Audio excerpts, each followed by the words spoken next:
Este navio desapareceu por 22 dias e voltou sem tripulação. Imagine acordar no meio da noite e perceber que o barulho que você ouviu não era o vento batendo na janela. Era o motor de um navio que deveria estar vazio há 3 semanas, funcionando perfeitamente no meio do oceano, sem tripulação, sem destino, apenas navegando em círculos lentos, como se estivesse esperando algo. Bem-vindo de volta ao Marinheiro Insone, onde investigamos os arquivos marítimos que desafiam explicação. Hoje você vai conhecer um caso que não envolve tempestades ou tragédias visíveis. Envolve algo muito mais perturbador. Um navio que voltou funcionando perfeitamente, mas sem uma única pessoa a bordo. E o mais inquietante é que os motores ainda estavam quentes. Se você busca histórias marítimas documentadas que parecem reais demais para serem ficção, deixe seu like agora e se inscreva no canal, porque toda semana exploramos casos que autoridades preferiram arquivar sem resposta. O evento ocorreu no Atlântico Sul, entre o final de outubro e meados de novembro de 1934.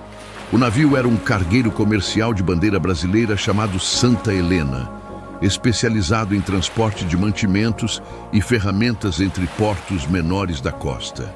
Não era uma embarcação grande ou moderna. Tinha apenas 52 metros de comprimento, tripulação reduzida de 9 homens e fazia rotas conhecidas que raramente ultrapassavam 3 dias de navegação. Na manhã de 23 de outubro, o Santa Helena partiu do Porto de Santos com destino a Florianópolis, carregando carga mista de alimentos não perecíveis, tecidos e pequenas peças mecânicas. A previsão meteorológica estava favorável. O mar, calmo. Nenhum alerta havia sido emitido. Era uma viagem de rotina que o capitão havia feito dezenas de vezes sem incidentes significativos. O navio deveria chegar em 26 de outubro, 3 dias depois. Nunca chegou. Nos primeiros dias, ninguém se alarmou excessivamente. Atrasos aconteciam. Problemas mecânicos menores eram comuns em embarcações daquela época. Talvez tivessem encostado em algum porto intermediário para reparos. Talvez houvesse mudança de rota por motivos comerciais não comunicados adequadamente.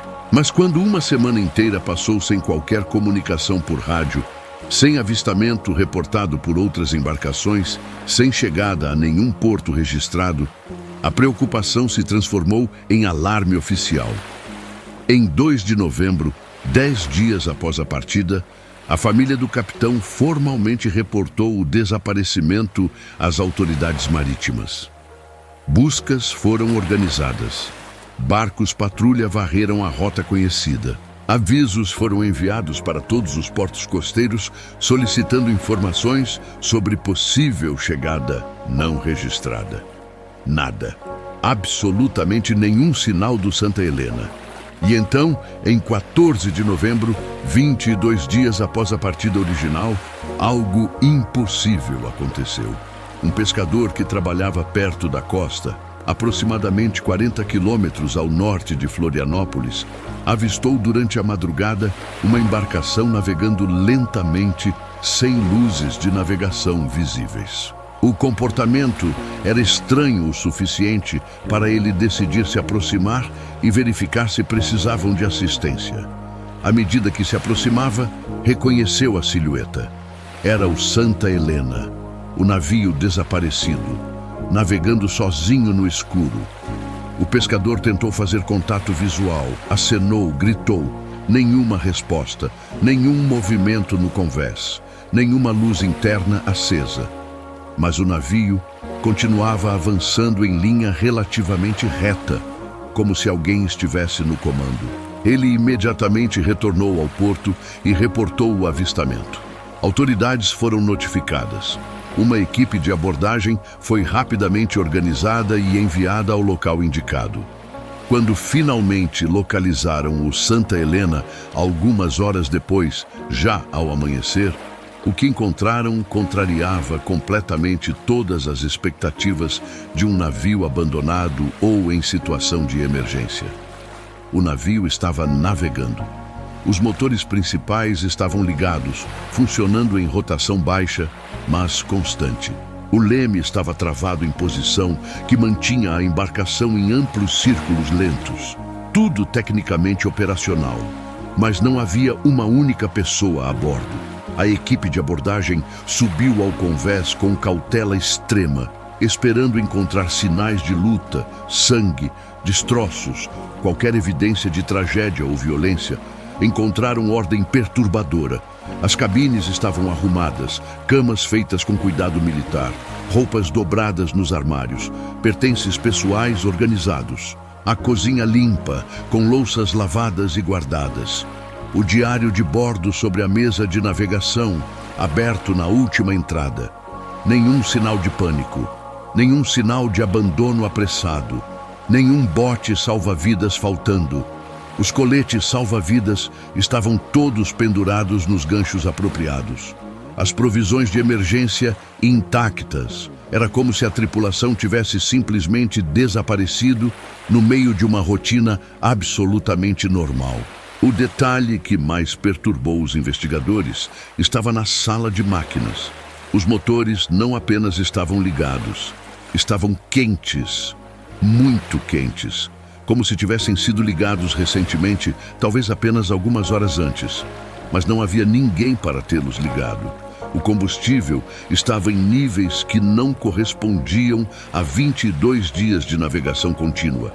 Havia muito mais combustível do que deveria haver se os motores estivessem funcionando desde a partida. Como se o navio tivesse ficado parado por semanas e apenas recentemente retomado o movimento. O diário de bordo oficial foi imediatamente apreendido como evidência crucial. A última entrada estava datada de 25 de outubro, 2 dias após a partida, um dia antes da chegada prevista original. A caligrafia era do primeiro oficial, não do capitão. A entrada era rotineira, protocolar, sem indicação de problemas. Registrava posição, condições meteorológicas favoráveis, velocidade constante. E terminava abruptamente no meio de uma anotação sobre verificação de equipamentos. A frase final dizia apenas: inspeção das bombas de porão concluída às 14 horas, próxima verificação programada para... E ali parava. Não havia ponto final, não havia rasura. A caneta simplesmente havia parado de escrever no meio da palavra para. Investigadores reviram cada centímetro do navio procurando pistas. Encontraram algo que nunca conseguiram explicar satisfatoriamente. Na cabine do capitão, sobre a pequena escrivaninha de madeira, havia uma xícara de café, ainda com líquido dentro, ainda com temperatura morna ao toque. Café que, teoricamente, não poderia estar morno depois de 3 semanas. Exames forenses posteriores da embarcação revelaram ausência completa de sinais de violência, intrusão forçada ou qualquer tipo de confronto físico. Não havia marcas de sangue. Não havia objetos quebrados. Não havia evidência de que alguém, além da tripulação original, tivesse estado a bordo. Os sistemas de comunicação por rádio estavam funcionando perfeitamente quando testados. Não havia defeito técnico. Não havia razão pela qual a tripulação não pudesse ter pedido socorro se estivessem em perigo. A carga estava intacta e devidamente amarrada. Nada havia sido roubado. Nada estava fora do lugar. Os manifestos batiam perfeitamente com o que estava armazenado nos porões. Autoridades tentaram reconstruir uma linha temporal lógica. Se o navio havia partido em 23 de outubro e a última entrada do diário era 25, algo aconteceu naquele intervalo de 2 dias. Mas o quê? Consultaram registros meteorológicos detalhados. Não houve tempestades significativas na rota durante aquele período. Não houve fenômenos atmosféricos incomuns reportados. Nada que justificasse abandono emergencial. Entrevistaram pescadores e tripulações de outras embarcações que navegavam na região durante aquelas datas. Ninguém reportou ter visto o Santa Helena em dificuldades. Ninguém ouviu pedidos de socorro. Ninguém avistou botes salva-vidas ou destroços. Era como se o navio tivesse simplesmente desaparecido da realidade por 3 semanas e então retornado, funcionando sozinho, sem explicação. A teoria oficial eventualmente apresentada foi cuidadosamente vaga. Falava em possível abandono da tripulação por razões não determinadas, seguido de deriva e reativação acidental dos motores por movimento das ondas.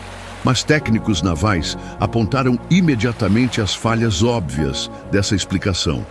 Motores diesel daquele tipo não ligam sozinhos por movimento de ondas, requerem sequência específica de ações humanas. Alguém teve que estar na sala de máquinas, operar válvulas específicas, acionar sistemas de ignição, ajustar aceleradores. E o leme travado em posição de navegação circular não era a configuração que aconteceria naturalmente. Era intencional. Alguém havia deliberadamente configurado o navio para navegar em círculos lentos indefinidamente. Famílias das 9 pessoas desaparecidas pressionaram por investigação mais profunda.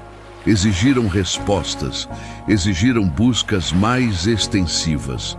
Os corpos nunca foram encontrados.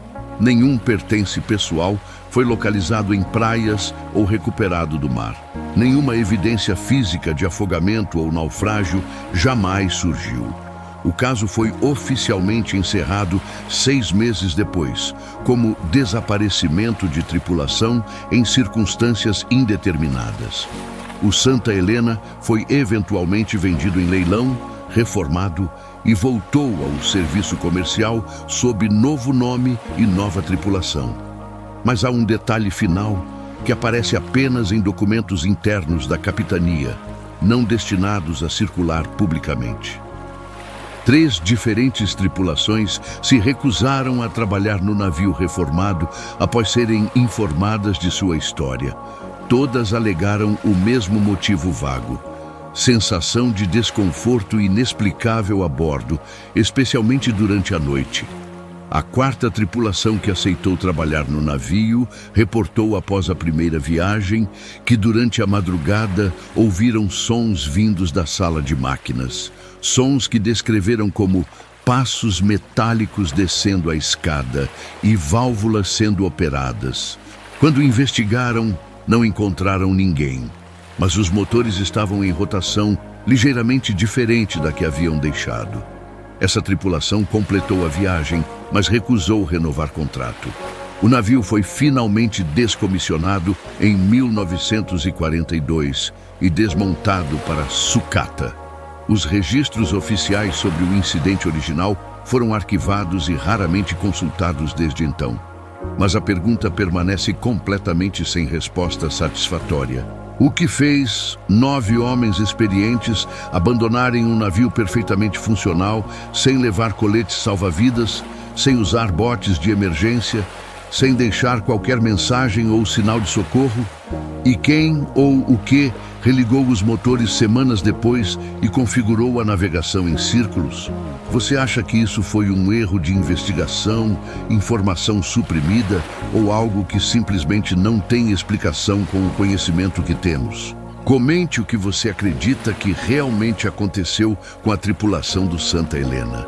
E diga de onde você está assistindo agora, porque o mar guarda histórias diferentes em cada costa. E talvez alguém da sua região conheça casos semelhantes que nunca foram oficialmente reportados. Se inscreva no Marinheiro Insone para mais arquivos marítimos que nunca foram explicados. Ative o sininho, porque toda semana investigamos casos reais que autoridades preferiram arquivar sem conclusão. O mar guarda muitas respostas, mas algumas parecem não querer ser encontradas.